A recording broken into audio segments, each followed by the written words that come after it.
बिस्मिल्लाहिर्रहमानिर्रहीम। अस्सलाम वालेकुम student, hope you will find और उम्मीद है आपकी स्टडी जो है ना वो अच्छी चल रही होगी। आप लोग बेटा लेक्चर्स को अच्छे से सुना करें, बुक्स लेके साथ बैठा करें और सेकेंडली रजिस्टर भी और जो पॉइंट्स होते हैं इनको साथ साथ नोट किया करें, लिखा करें। ठीक है, तो शुरू करते हैं जी हम आज का लेक्चर। प्रीवियस लेक्चर में हमने इंटरनल एनर्जी के बारे में सीखा था। आज का जो हमारा लेक्चर है जी वो है वर्क एंड हीट पे। तो वर्क का मैं थोड़ा सा बता देता हूँ आप लोगों को। वैसे ऑलरेडी इन्फॉर्मेशन है, चैप्टर 4 में आप लोगों ने सीखा था। वर्क इन फिजिक्स बेसिकली होता है transfer of energy from one point to another point. जब भी हम लोग फिजिकली एनर्जी को ट्रांसफ़र करते हैं from one point to another point तो उसको हम लोग वर्क कंसीडर करते हैं। या फिर हम लोग इसको इस तरह से रिप्रेजेंट करें, conversion of energy one form to another. जैसे कि सीलिंग फ़ैन की बात कर लें तो सीलिंग फ़ैन अगर कोई छत वाला पंखा जो है वो चल रहा है तो हम उसके लिए इंग्लिश का वो जो वर्ड यूज़ करेंगे, the ceiling fan is working. Why we are using word working, why not walking?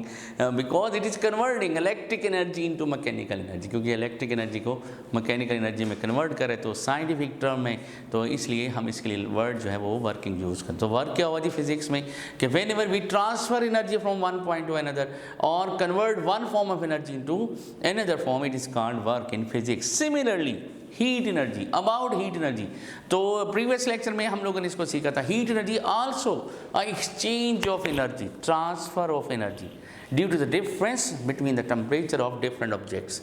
कि अगर कोई से दो ऑब्जेक्ट्स हैं उनमें टेम्परेचर डिफरेंस है तो उनमें हीट एनर्जी का जो है ना शेयरिंग होगी, ट्रांजिशन होगी, ट्रांसफ़र होगी। तो इस तरह अगर हम इन दोनों को देखें वर्क एंड हीट तो इनका एक डायरेक्ट एक रिलेशन है जी, सिमिलरिटी है। इस चीज़ को आज हम लोग एक्सप्लेन करते हैं जी।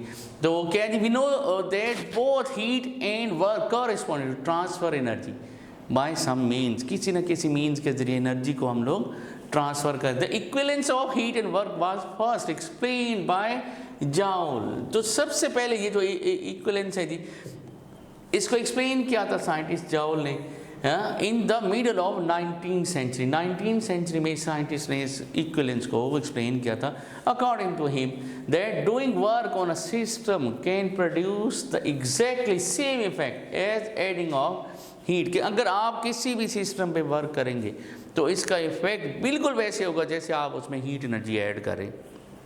जैसे फॉर एग्जांपल आप लोग प्रीवियस क्लासेस में अर्ली लेवल में आप लोग पढ़ते हैं कि जो प्रेशर अगर आप किसी भी गैस पे सिलेंडर पे अगर आप प्रेशर बढ़ाएंगे तो उसका टेम्परेचर बढ़ जाता है। इसकी बहुत अच्छी एग्जांपल जो हम लोग प्रैक्टिकल लाइफ में पढ़ते हैं वो है जी हैंड पंप। जो साइकिल हैंड पंप होता है जिसमें हम लोग टायर में जो है ना उसका हवा का प्रेशर मेंटेन रखते हैं जी, उसको देखें तो हम उस पर कंटिन्यूसली प्रेशर एक्सर्ट करते हैं, वर्क करते हैं तो उसका जो बॉटम है उसका टेम्परेचर जो है वो इंक्रीज़ हो जाता है। हमने तो हीट एनर्जी नहीं दी तो वो हीट एनर्जी कहाँ से आई? तो बेसिकली आपका जो वर्क था, जो आप लोग प्रेशर इंक्रीज कर रहे थे, आप उस सिस्टम पे वर्क कर रहे थे, वो वर्क कन्वर्ट होता गया हीट एनर्जी में। तो इस एग्जांपल को, इस प्रोसेस को सबसे पहले जाउल ने जो है ना एक्सप्लेन किया था। According to him work done on a system can produce exactly the same effect as adding heat. कि आप अगर सिस्टम में काम करेंगे तो बिल्कुल वैसे ही होगा जैसे आप उसको हीट एनर्जी दे रहे हैं। The temperature rise can be achieved in a gas contain in a vessel bye adding heat of doing an appropriate amount of work. कि आप किसी भी वेसल में जिसमें गैस कंटेन है जी, आप उसका वर्क करेंगे तो उसका जो टेम्परेचर है वो इंक्रीज हो जाएगा, लाइक जैसे आपने उसमें कोई हीट एनर्जी ऐड की है। This idea was first use in steam engine. सबसे पहला जो ये कंसेप्ट था जी इसको स्टीम इंजन में यूज़ किया गया। ये बेटा ये आप लोगों ने इसके बारे में सुना होगा, पढ़ा होगा। स्टीम इंजन क्या है? वो बेसिकली स्टीम जो हाइट उनकी जो हीट एनर्जी है जी उसको कन्वर्ट करता है मैकेनिकल एनर्जी में। इंजन एक ऐसी मशीन है, स्टीम इंजन एक ऐसी मशीन है जो हीट एनर्जी को मैकेनिकल वर्क में कन्वर्ट करते हैं। तो इसका मतलब है हीट एनर्जी और वर्क का रिलेशन है। तो in which heat is given and work is taken out, जिसमें आप हीट एनर्जी देते हैं और उस सिस्टम से आप वर्क लेते हैं। तो की पॉइंट्स क्या होंगे जी हमारे आज के लेक्चर के? तो इस लेक्चर के जो हमारे की पॉइंट्स हैं जी वो हो जाएंगे हमारे पास। एक तो हमने सीखना अबाउट हीट और साइन कन्वेंशन फॉर हीट सीखेंगे, और थर्मोडायनामिक्स वर्क क्या होता है उसको सीखेंगे, एक्सप्रेशन फॉर वर्क होगा और साइन कन्वेंशन फॉर वर्क होगा जी। शुरू करते हैं जी। अच्छा, अब ये एग्जाम्पल से शुरू कर रहे हैं, आप लोगों को बता रहे हैं। सबसे पहले इसने हीट के बारे में यानी कि इक्विवेलेंस के बारे में बताया। हीट के बारे में हम लोग प्रीवियस लेक्चर में इसको डिस्कस कर चुके, ठीक है। हीट क्या है, फॉर्म ऑफ एनर्जी है जो ट्रांसफर होती है due to the difference between the temperature hot body to cold body, ठीक है जी। अब ये वर्क की तरफ, suppose a gas is confined in a cylinder that is a movable piston at one end. For example मेरे पास एक सिलेंडर है जिसमें मैंने गैस फिल की हुई है, ठीक है जी, जिसमें मैंने गैस फिल की है। देखिए बेटा, ये मेरे पास एक सिलेंडर है जिसके अंदर गैस फिल्ड है और ये इसका पिस्टन है, ये बेटा ये इसका पिस्टन है जो कि मूवेबल है, हाँ। और friction between the piston and the wall of the container is zero, approximately zero. We can't remove friction 100%, but imaginary we will consider that these sides are frictionless, कि ये frictionless है ताकि energy loss ना हो और इसका कोई वो नहीं है जी।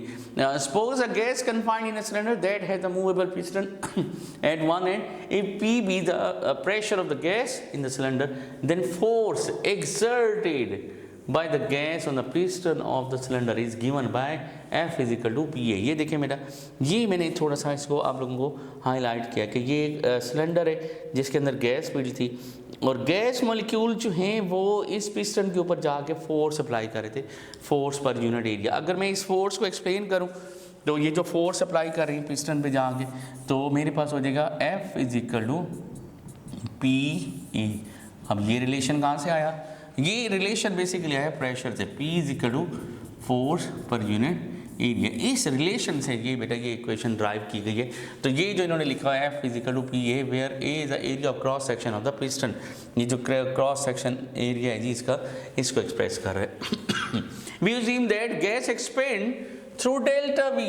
अब आप लोग देखेंगे कि जैसे ही मॉलिक्यूल जाके इसके ऊपर फोर्स लगाते हैं तो ये इसकी बेटा इनिशियल स्टेज थी, ये इनिशियल स्टेज थी। जैसे गैस मॉलिक्यूल्स ने जाके इसके ऊपर प्रेशर अप्लाई किया तो पिस्टन जो है गैस से अपवर्ड मूव कर गया, तो इसकी जो पोजीशन है वो चेंज होगी।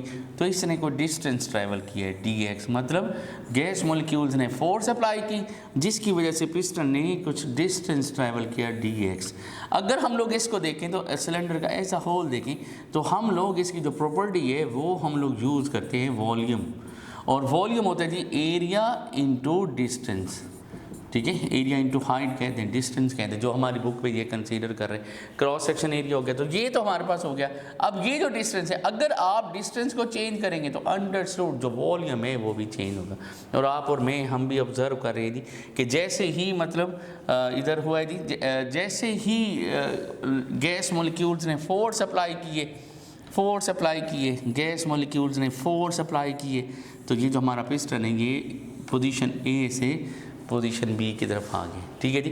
तो इसको एक्सप्रेस करने के लिए उसने क्या किया जी कि फोर्स अप्लाई हो रही है और डिस्प्लेसमेंट भी कवर हो रहा है। तो इसका मतलब है सिस्टम जो है वो क्या कर रहा है जी, वर्क कर रहे हैं। जो हमारा सिस्टम है वो वर्क कर रहे हैं और इसकी इंडिकेशन इस चेंज इन डिस्प्लेसमेंट से हुई है। तो हमारे पास वर्क होता है फोर्स इंटू डिस्प्लेसमेंट। ये बेटा हमने चैप्टर 4 में पढ़ा था कि वर्क होता है फोर्स इंटू डिस्प्लेसमेंट। तो फोर्स की वैल्यू मेरे पास PA और डिस्प्लेसमेंट जो है, जो डिस्टेंस का वर्क है डेल्टा वाई, तो मेरे पास जो वर्क है वो आ जाएगा PA इंटू डेल्टा वाई। तो A इंटू डेल्टा वाई ये मैंने एक्सप्लेन किया हुआ है, ये इक्वल होगा चेंज इन वॉल्यूम की। तो इस तरह जो थर्मोडायनामिक्स में वर्क है, जो थर्मोडायनामिक्स वर्क है जी, वो किसके इक्वल होगा, product of pressure and change in volume. तो टू सिंपल कि थर्मोडायनामिकली वर्क कब होगा, जब उस सिस्टम का आप वॉल्यूम चेंज करेंगे। आप फोर्स अप्लाई कर रहे हैं, आप हीट एनर्जी दे रहे हैं, इंटरनल एनर्जी इंक्रीज कर रहे हैं, टेम्परेचर दे रहे हैं, टेम्परेचर ले रहे हैं, प्रेशर इंक्रीज कर रहे हैं, प्रेशर डिक्रीज कर रहे हैं। अंडरस्टूड, अगर सिस्टम का वॉल्यूम चेंज हो रहा है it's mean that you are doing some work on the system. कि अगर सिस्टम का वॉल्यूम चेंज हो रहा है तो सिस्टम पे क्या हो रहा है जी, वर्क हो रहा है, और सिस्टम से भी वर्क लिया जा सकता है। अगर गैस एक्सपेंड हो रही है, वॉल्यूम इंक्रीज हो रहा है, it's mean that system is doing work. लेकिन अगर आप प्रेशर अप्लाई करेंगे, जैसे मैंने साइकिल पंप की एग्जांपल दी, आप प्रेशर अप्लाई करेंगे तो वॉल्यूम रिड्यूस होगा, कंप्रेस होगा, तो उस वक्त हम लोग सिस्टम पे वर्क करें। तो वर्क की इंडिकेशन क्या है कि जस्ट उस थर्मोडायनामिक सिस्टम का वॉल्यूम चेंज होना चाहिए। अगर थर्मोडायनामिक सिस्टम का वॉल्यूम चेंज हो रहा है it's mean that there is someone is doing work, system और सराउंडिंग। ठीक है जी, तो ये हमारे पास इसकी इक्वेशन आ गई। ये बेटा मैंने थोड़े से एग्जांपल जो है ना वो आप लोगों को हाईलाइट की। एक एग्जांपल ये हमारे पास है जी कि जिसमें मेरे पास सिलेंडर था जिसकी इनिशियल स्टेज थी ये, जैसे गैस मॉलिक्यूल्स ने उसके ऊपर फोर्स अप्लाई की, पिस्टन फ्रिक्शनलेस था, तो उसकी पोजीशन जो है वो इनिशियल से फाइनल होगी। तो ये हमारे पास इसकी इक्वेशन बन गई। एक दूसरी इक्वेशन ये, ठीक है। अच्छा जी आगे चलते हैं, इसको फर्दर जो है ग्राफिकल मेथड है जी इस वर्क का, जी जो प्रीवियस हमने पढ़ा है इसको ग्राफिकली कैसे शो करेंगे। तो ग्राफ बेटा इसका पीवी ग्राफ इसको हम लोग कहते हैं जी। ग्राफ बनते जी बिटवीन प्रेशर एंड वॉल्यूम के, प्रेशर एंड वॉल्यूम के। ठीक है जी, ये हमारे पास ग्राफ होता है और ये प्रेशर और वॉल्यूम के बिटवीन है। तो वाई एक्सिस पे हम लोग प्रेशर लेते हैं और एक्स एक्सिस पे हम लोग वॉल्यूम लेते हैं। हम लोग जो वेरिएट करते हैं, जो इस पर हम लोग जो एक्सप्लेन करते हैं तो वो चेंज इन वॉल्यूम को करते हैं। ठीक है जी, तो इस पर प्रेशर जो है हमने कांस्टेंट रखना होता है, प्रेशर जो है वो हमारे पास कांस्टेंट रहेगा, तो इसका जो वॉल्यूम है वो क्या होता जाएगा, चेंज होता जाएगा। तो ये जो चेंज इन वॉल्यूम है इसको हम लोग एक्सप्रेस करेंगे जैसे ये उन्होंने एक्सप्रेस किया हुआ है। और ये जो ग्राफ है जी हमारे पास आप लोग अपनी बुक पे भी देखेंगे इस तरह रेक्टेंगल करके बना हुआ है। तो वर्क जो है जैसे चैप्टर 4 में हम लोगों ने पढ़ा था, चैप्टर 4 में मैं थोड़ा सा इंडिकेट कर देता हूँ। चैप्टर 4 में जो हम लोगों ने सीखा था वो हमारे पास ग्राफ था, फोर्स डिस्प्लेसमेंट ग्राफ था। और आपको याद होगा कांस्टेंट फोर्स का जब हमने work done bye constant force किया था तो वो भी इस तरह का रेक्टेंगल बना। तो हमने इस ग्राफ का एरिया लिया था, एरिया, और एरिया किसके को लाया था, एफ डी के, जो कि एक्सप्रेस कर रहा था वर्क का। तो इधर भी सेम सिचुएशन है जी। इधर देखिए, इधर इसने 2 पॉइंट्स कंसीडर किए। एक इनिशियल पॉइंट है आपके पास, ये इनिशियल पॉइंट है जहाँ पे प्रेशर की वैल्यू P1 और वॉल्यूम की वैल्यू V1। तो क्या हुआ जी, सेम प्रेशर है लेकिन उसका जो वॉल्यूम है वो देखें आपको वो चेंज होता जा रहा है। तो जब आप इस स्टेज पे पहुंचेंगे तो इधर आपके पास जो प्रेशर होगा ये क्या रहेगा, कांस्टेंट, लेकिन जो वॉल्यूम है वो कांस्टेंट नहीं है, वॉल्यूम चेंज हो गया। तो ये अब इसकी कोई वैल्यूज मिलेंगी तो VF माइनस VI। तो प्रेशर कांस्टेंट रहेगा, क्या चेंज होगा जी, वॉल्यूम। जब आप इसका एरिया लेंगे तो एरिया बेटा ये इक्वल आ जाएगा P डेल्टा V के, और ये जो एरिया है ये एक्सप्रेस करता है किसको, वर्क को। तो इस तरह हम ग्राफिकल मेथड से वर्क इसका कैलकुलेट करते हैं। The work done can also be calculated by area of curved under PV graph as shown in the figure. तो इस ग्राफ से हम लोग इसका वर्क भी कैलकुलेट कर सकते हैं ग्राफिकल मेथड से। आगे चलते हैं, heat is a form of energy that flow due to different in temperature. तो हीट एनर्जी वो है जी जो heat is a form of energy जो ट्रेवल करती, ट्रांसफ़र होती है ड्यू टू द ट्रांसफ़र और due to the difference between energy. Work क्या होता है जी, work is given by the pressure, the product of pressure and change in volume. के जब आप वॉल्यूम चेंज करेंगे सिस्टम का, इंटरनल एनर्जी चेंज होगी, वॉल्यूम चेंज होगा तो वर्क होगा जी। Sign convention, anything that benefit the system, इसलिए करें पॉजिटिव। हर वो चीज़ जिससे सिस्टम को फ़ायदा होगा वो पॉजिटिव कंसीडर की। जैसे आप हीट ऐड कर रहे हैं, ऑब्वियसली सिस्टम को फ़ायदा हो रहा है, उसकी इंटरनल एनर्जी इंक्रीज हो रही है, तो heat energy taken as positive. लेकिन अगर आप उस सिस्टम से हीट एनर्जी लेते हैं, सब ट्रैक करते हैं, तो फिर हम उसको क्या कंसीडर करेंगे, नेगेटिव। तो ये मैंने थोड़ा सा इंडिकेट किया जी कि अगर आप हीट एनर्जी सिस्टम में ऐड करेंगे तो पॉजिटिव, लेकिन अगर आप एग्जैक्ट करेंगे, उससे निकालेंगे, सब ट्रैक करेंगे, तो वो जो हीट एनर्जी है वो क्या कंसीडर होगी, एज अ नेगेटिव। ठीक है जी। अच्छा, इधर वर्क में आते हैं तो टू सिंपल जी, थर्मोडायनेमिक्स हमारी फिजिक्स है, जो थर्मोडायनेमिक्स ब्रांच है, ये ह्यूमन बेनिफिशियल है। अगर सिस्टम वर्क करते हैं फॉर ह्यूमन, फॉर सराउंडिंग, तो वो पॉजिटिव होगा। Work done by the system is taken as positive. If we are doing work on the system, अगर हम वर्क करेंगे सिस्टम पे, हमारी एनर्जी लॉस हो रहा है, तो फिर वो जो वर्क होगा वो नेगेटिव होगा। ठीक है जी। तो work done by the system positive, work done on the system negative. तो ये sign work done by the system is taken as positive and work done on the system taken as negative. अब इसको सीखते हैं जी कि अगर आप system पे वर्क कर रहे हैं तो वो नेगेटिव है और अगर आप इस सिस्टम से हीट एनर्जी ले रहे हैं तो वो जो हीट एनर्जी की वो कंसीडर होगी एज अ नेगेटिव। लेकिन अगर आप सिस्टम से वर्क ले रहे हैं, सिस्टम से वर्क ले रहे हैं तो पॉजिटिव होगा, और हीट एनर्जी ऐड कर रहे हैं तो हीट एनर्जी जो है वो positive entering into the system positive, और अगर आप work done by the system है तो वो भी पॉजिटिव। लेकिन work done on the system होगा और heat energy from the system होगा तो फिर वो नेगेटिव हो जाएगा। ठीक है बेटा, ये साइन कन्वेंशन को आप लोग याद कर लीजिएगा, इसको देख लीजिएगा, ये ऑब्जेक्टिव में आते हैं, शॉर्ट क्वेश्चन में भी आते हैं। सबसे इंपॉर्टेंट बात शुरू करते थे, जब हम लोग इनको डिस्क्राइब करते हैं तो इसकी डिस्क्रिप्शन के बाद ये हमें कुछ प्रिंसिपल्स की तरफ ले जाता है, कुछ रूल्स की तरफ ले जाता है, थर्मोडायनामिक्स के कुछ बेसिक जो प्रिंसिपल्स हैं उनकी तरफ ले जाते हैं, और उन प्रिंसिपल्स को हम लोग लॉज कहते हैं, और इनको हम लोग थर्मोडायनामिक्स लॉज कहते हैं। ये फर्स्ट थर्मोडायनामिक्स लॉ है। मैं थोड़ा सा इधर आता हूँ जी ये इसमें हम लोग थोड़ा सा सीखते हैं, इस स्लाइड में आप लोग देखें ज़रा सॉरी, इधर हम लोग सीखें, अगर हम लोग, ये मेरे पास एक सिस्टम है जो कंसिस्ट कर रहा है जी किस पे, सिस्टम पे, गैस पे। अगर मैं क्या करता हूँ कि लेट सपोज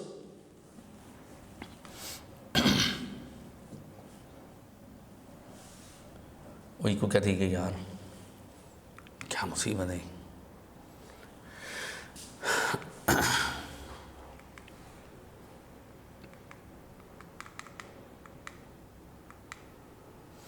अच्छा फॉर ये मेरे पास एक सिस्टम है जी जो कंसिस्ट करता है, एक सिलेंडर है जो कि ऑब्वियसली सराउंडिंग होगा, और उसके अंदर मैंने गैस फिल की। अगर मैं इसको हीट एनर्जी देता हूँ, लेट सपोज मैं इसमें हीट एनर्जी ऐड करता हूँ, ठीक है, इसमें कुछ मैं हीट एनर्जी देता हूँ, तो ये जो हीट एनर्जी है, सबसे पहला इफेक्ट क्या होगा, अगर मैं इसको हीट एनर्जी दे रहा हूँ तो सबसे पहला इफेक्ट क्या होगा, उसका टेम्परेचर राइज होगा।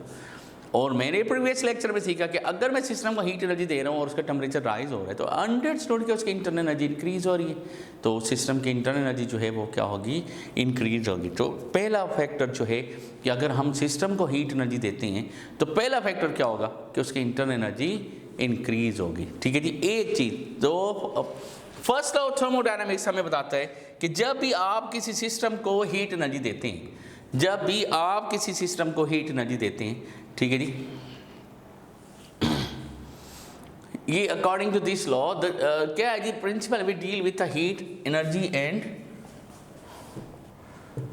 ठीक है जी, the general principle we deal with heat energy and its transformation into mechanical energy. ये फर्स्ट लॉ ऑफ थर्मोडायनामिक्स की है जी, उसके लॉज ऑफ थर्मोडायनामिक्स है वो रिलेशन ड्राइव करते हैं बिटवीन, डील करते हैं relation between heat energy and transformation into mechanical energy. जब हम हीट एनर्जी को मैकेनिकल एनर्जी में कन्वर्ट करते हैं तो जो प्रिंसिपल, जो रूल्स हम लोग फॉलो करते हैं, इनको लॉज ऑफ थर्मोडायनामिक्स कहते हैं। First law of thermodynamics to simple इसकी स्टेटमेंट क्या है, कंजर्वेशन ऑफ, बेसिकली है कंजर्वेशन ऑफ एनर्जी। जो फर्स्ट लॉ ऑफ थर्मोडायनामिक्स है ये हमें एक्सप्रेस करते हैं law of conservation of energy. Energy can never be created not destroy but converted one form to another form. अब इसकी सुनते हैं ये क्या कहते हैं, in any thermodynamics process, any kind of thermodynamic process, कौन सा थर्मोडायनामिक प्रोसेस होगा, ऑब्वियसली जिसमें हीट एनर्जी और मैकेनिकल वर्क जो है वो इंक्लूड होंगे तो उसको हम थर्मोडायनामिक प्रोसेस कहते हैं, जिसमें हीट और मैकेनिकल वर्क का रिलेशन होगा।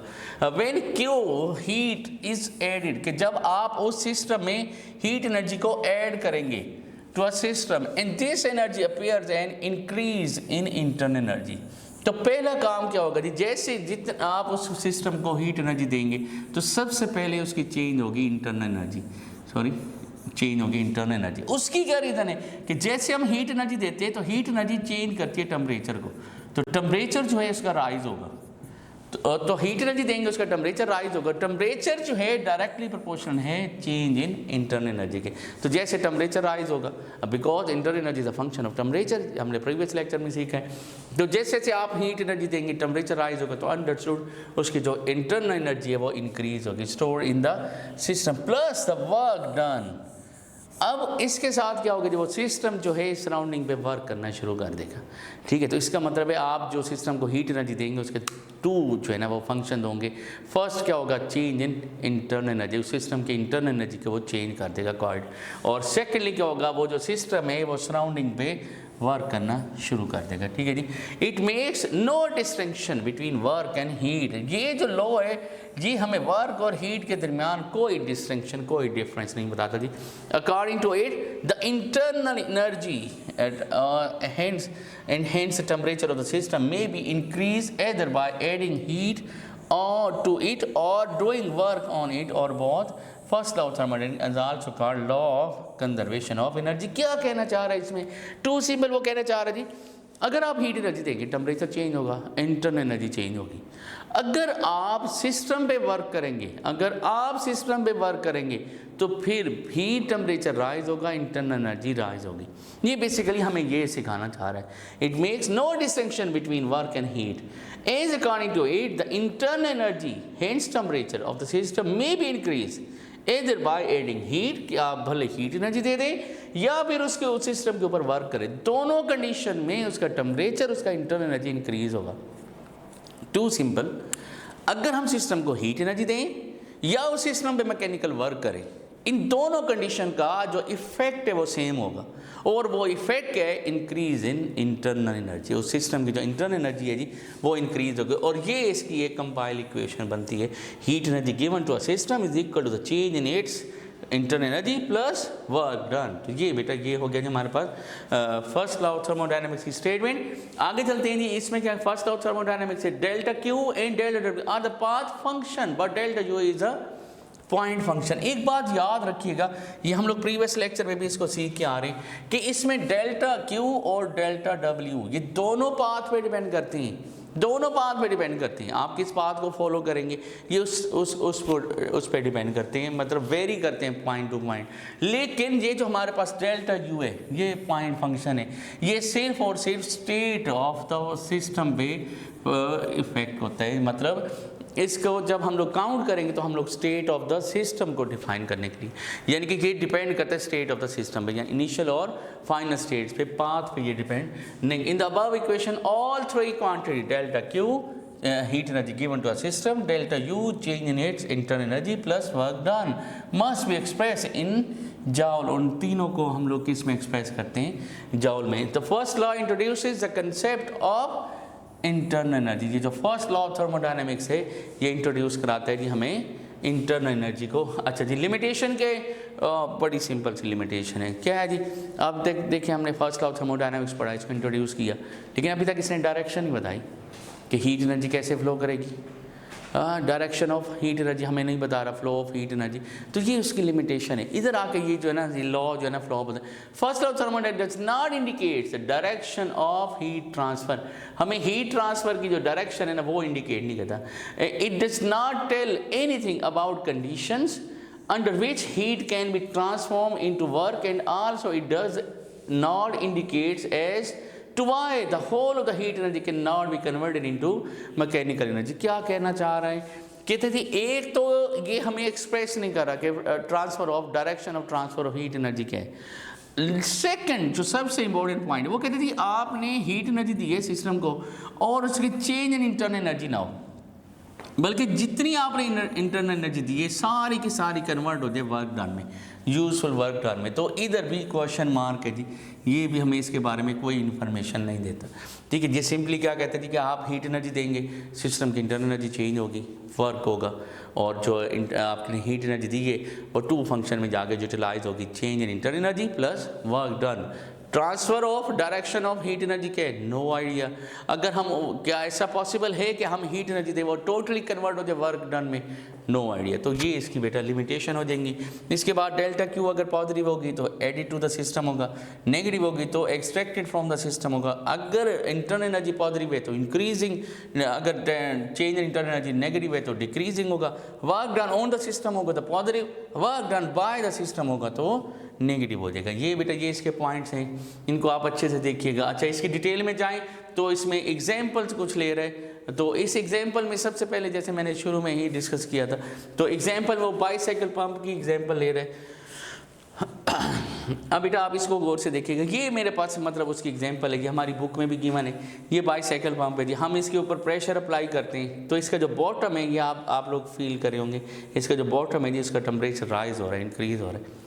वेर इट कम्स फ्रॉम, ये टेम्परेचर क्यों राइज हो रहा है? ये हीट एनर्जी कहाँ से आई? हमने तो हीट एनर्जी नहीं दी, लेकिन हम जो वर्क कर रहे हैं सिस्टम के ऊपर वर्क कर रहे हैं, इसका प्रेशर इंक्रीज कर रहे हैं, उसका इफेक्ट ये हो रहा है कि उसका बॉटम का जो टेम्परेचर है वो इंक्रीज हो रहा है। मतलब हमारा जो वर्क डन है increasing the internal energy, increasing the heat energy, increasing the temperature of the system, हमारा वर्क जो है डायरेक्टली कन्वर्ट हो रहा है हीट एनर्जी में।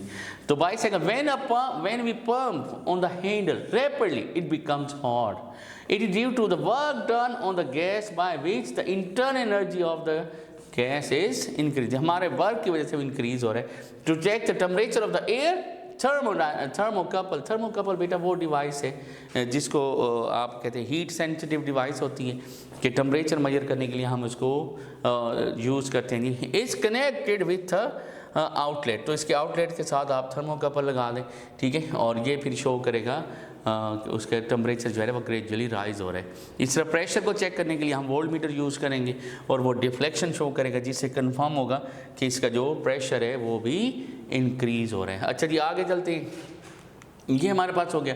अच्छा सेकंड जो बड़ी इंटरेस्टिंग एग्जांपल है वो ह्यूमन मेटाबॉलिज्म है। ह्यूमन मेटाबॉलिज्म हमारे बॉडी को भी as a engine, heat engine consider किया जाता है। हम लोग डाइट लेते हैं, एक प्रोसेस होता है और जिससे हमें एनर्जी मिलती है, उस एनर्जी को हम लोग यूटिलाइज करते हैं in walking, in doing different kind of task, different mechanical task. And सबसे मेन जो है इंटरनली क्या होता है, हमारे सेल डेड होते हैं और न्यू सेल्स बनते हैं, तो उसमें भी हमें एनर्जी यूटिलाइज मतलब एनर्जी यूटिलाइज होती है, वो हमें एनर्जी रिक्वायर्ड होती है। तो डाइट से हम जो एनर्जी लेते हैं उसको वॉकिंग और डिफरेंट वर्किंग के लिए और अपनी ग्रोथ के लिए हम इसको यूज़ करते हैं। ये क्या कहना चाह रहे हैं, human being an other animal do work when they walk, run or move heavy objects. Work required energy, obviously. Ability to do work is called energy. Energy is also needed for growth to make new cells and replace the old cell. आपको नए sales और जो dead cell हैं उनको replace करने के लिए और आपकी ग्रोथ के लिए आपको एनर्जी रिक्वायर्ड है। These energy transforming process are called metabolism. ये जो ट्रांसफॉर्मेशन ऑफ एनर्जी है इसको मेटाबॉलिज्म कहते हैं। फर्स्ट ऑफ थर्मोडायनामिक्स, तो ये हमारे पास है जी कि आप जो इंटरनल एनर्जी है आप उसको यूज़ करेंगे। आपकी जो इंटरनल एनर्जी है वो कैसे यूटिलाइज होती है, ये हीट एनर्जी है जी जो हम टेम्परेचर में लेंगे। आपकी इंटरनल एनर्जी किसके इक्वल होगी, जो हमें बॉडी में जो हमारी एनर्जी बनी है उसमें से जो हमने मैकेनिकल वर्क किए आप उसको सबट्रैक्ट कर दें तो बाकी आपकी बॉडी की इंटरनल एनर्जी आ जाएगी। Due to work done the internal energy decreases, आप जितना काम करेंगे, आप और मैं जितना हम लोग काम करेंगे इंटरनल एनर्जी रिड्यूस होगी। सो द बॉडी टेम्परेचर और internal energy is maintain by the food so we eat. जो हम लोग फूड लेंगे, जो हम लोग खाएंगे वो इसमें कन्वर्ट होती जाएगी। ठीक है बेटा, ये हो गया इससे रिलेटेड। ये था कि हमारा आज का लेक्चर, आप इसको अच्छे से सुनिएगा, देखिएगा और अगर कोई ऑब्जेक्शन हो, कोई क्वेश्चन हो तो बेटा आप लोग कर सकते हैं। बहुत शुक्रिया।